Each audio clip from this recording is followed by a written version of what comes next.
Karen constantly vandalized my mailbox because I didn't meet her demands, so I installed an electric wall device.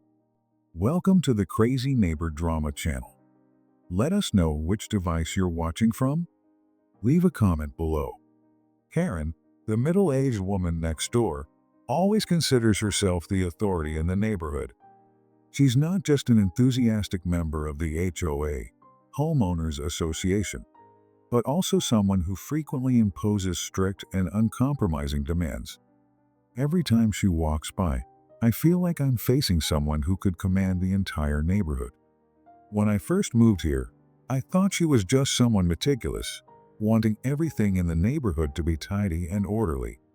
But as time passed, I realized she was not only conservative, but also had a tendency to impose unreasonable rules. This was especially true when she started paying attention to my mailbox.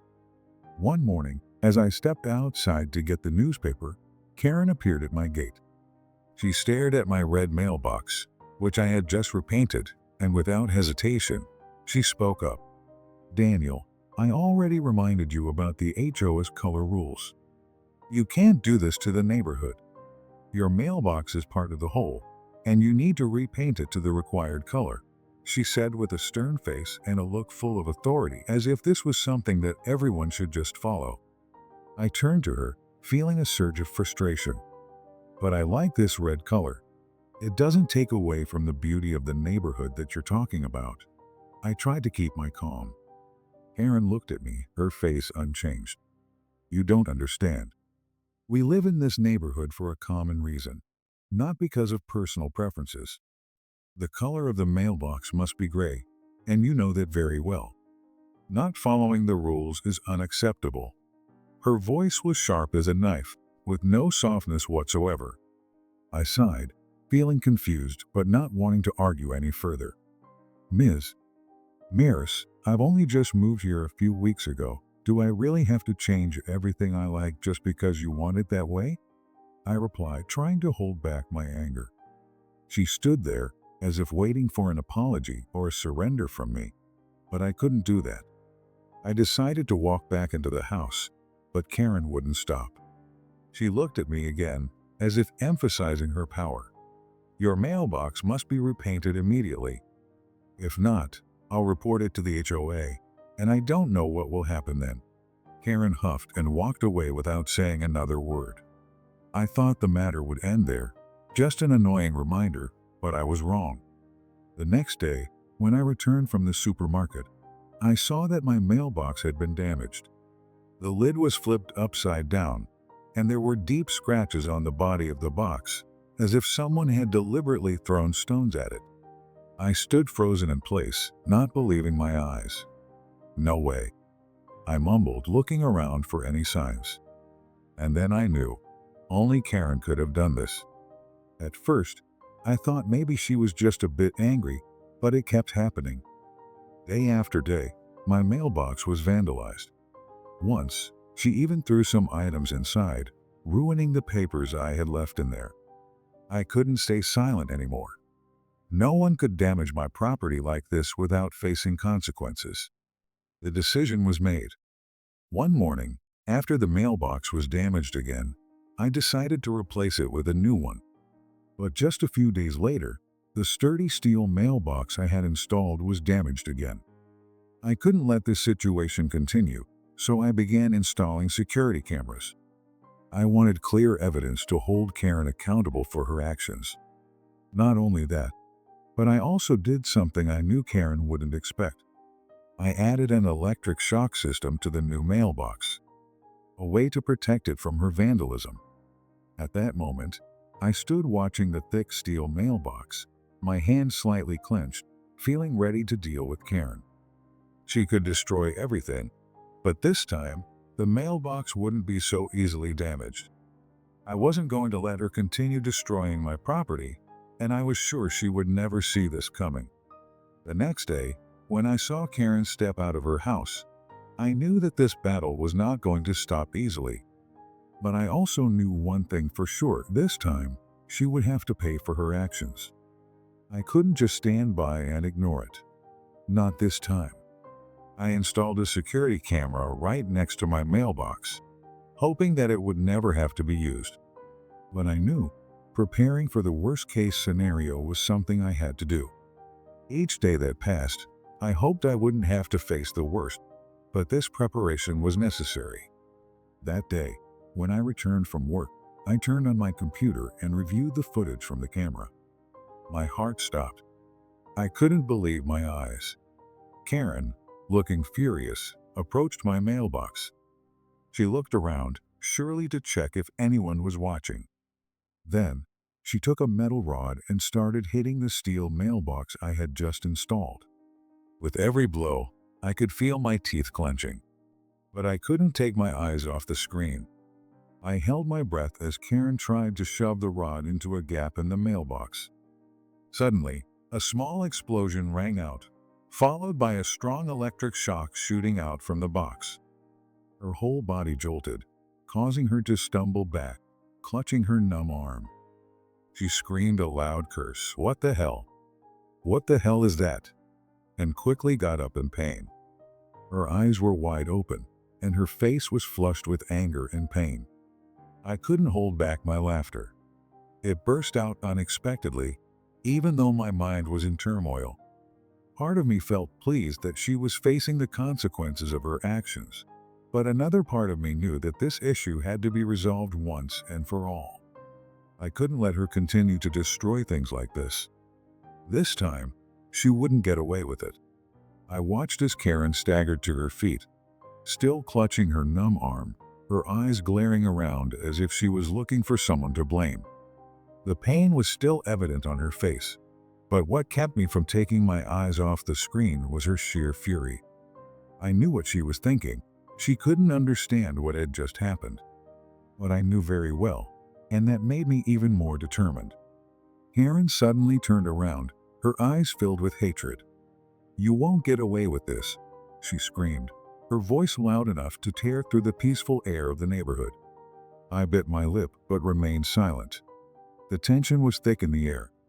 Every step she took was filled with frustration, not just from the pain, but from the anger at the unexpected failure she couldn't comprehend. She picked up the rod again, but this time I knew she wouldn't have any patience left. This feeling, the loss of control, made her look like a wild animal panicking, unable to think clearly. And as she moved closer to the mailbox, another thought flashed through my mind.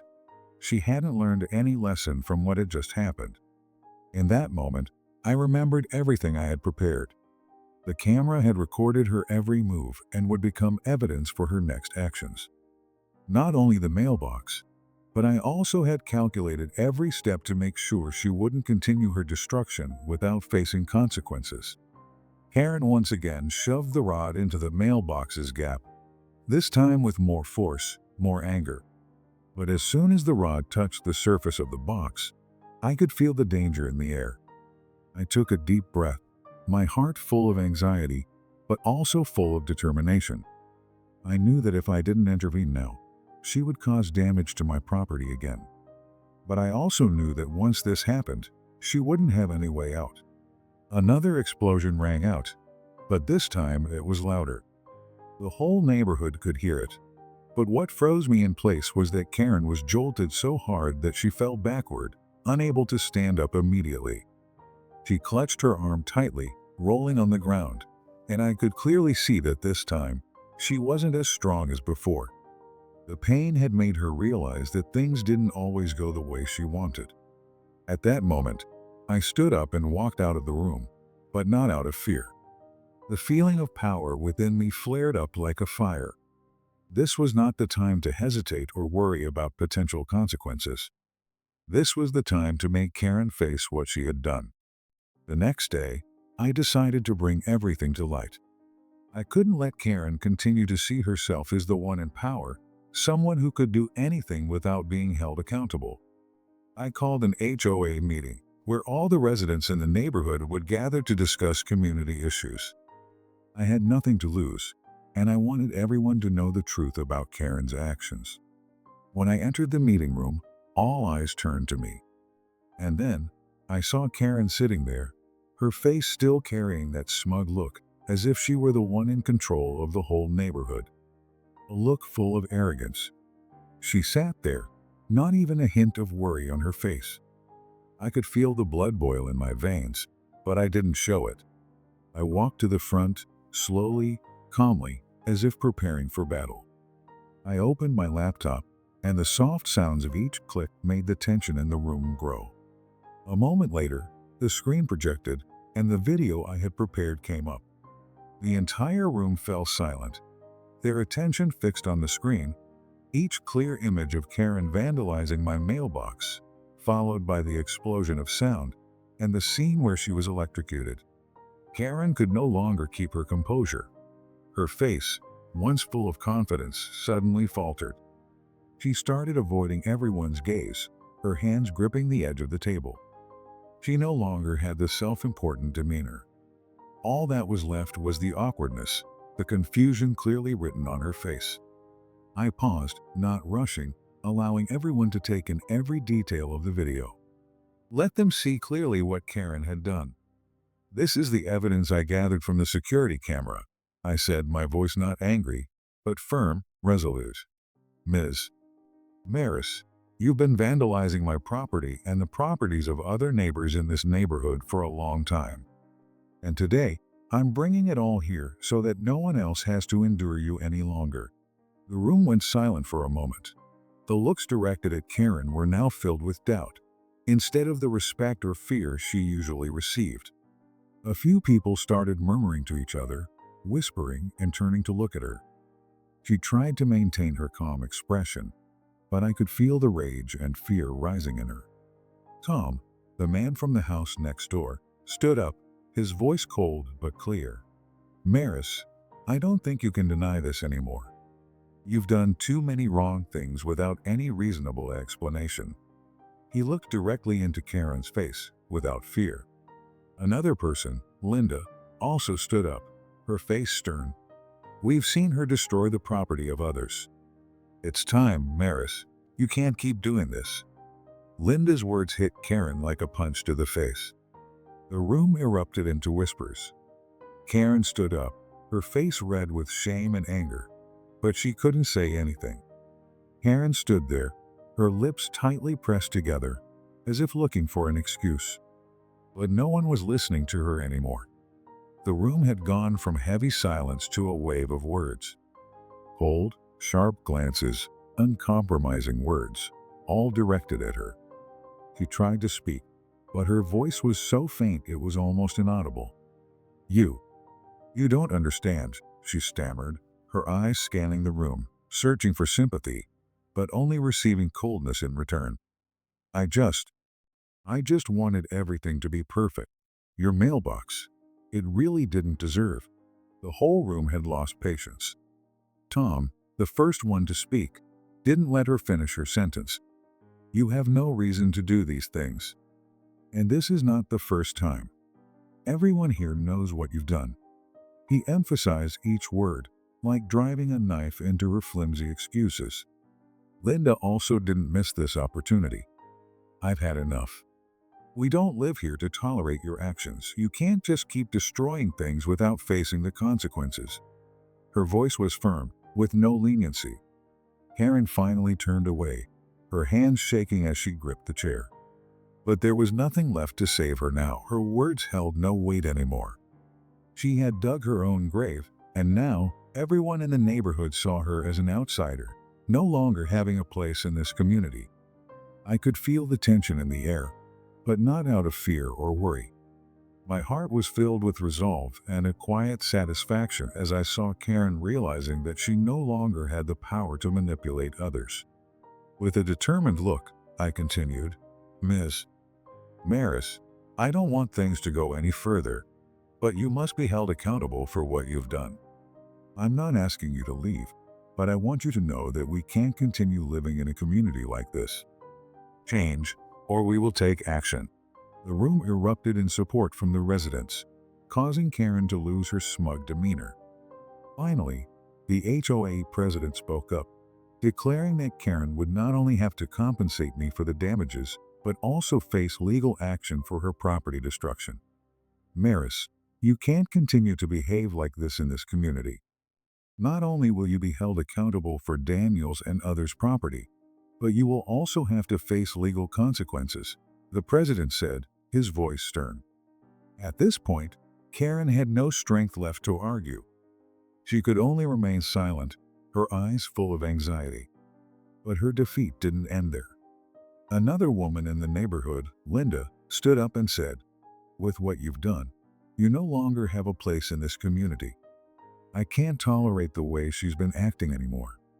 These words were like the last straw. Gradually, other residents began to speak up. They were no longer hesitant, openly supporting me and condemning Karen's actions. And so, not long after, the decision was made. Karen was expelled from the neighborhood. Not only was she required to compensate for the damages, but she was also forced to leave and never return. This event was like a shock to her, but it was a huge victory for me and all the neighbors in the neighborhood. A sense of pride filled my heart as I saw everyone around me starting to stand up and protect what was right. The residents of the neighborhood, who had once been silent or fearful of Karen, now clapped, laughed, and expressed their support. A man near me, David, even patted me on the back and said, "Thank you, Daniel. Thanks to you, we can live in a real community." When everything was over, I stood outside my house, beside the new mailbox, the warm light of the afternoon surrounding us. The neighbors stood beside me, their smiles full of empathy and solidarity. They were no longer just people living in the same neighborhood, but those who had fought with me and won back justice. Everything had returned to peace. No more noise, no more tension. I felt proud for protecting my rights and preserving the peace of this neighborhood. Just because of a mailbox, I made the whole neighborhood stand up. I laughed to myself, feeling both joyful and relieved. Everything I had gone through, from facing Karen to when it all ended, seemed like a challenge I had to overcome. But in the end, I did it. And what about you? Who do you think was right in this situation? Me or Karen? Have you ever had a strange neighbor? Share it below.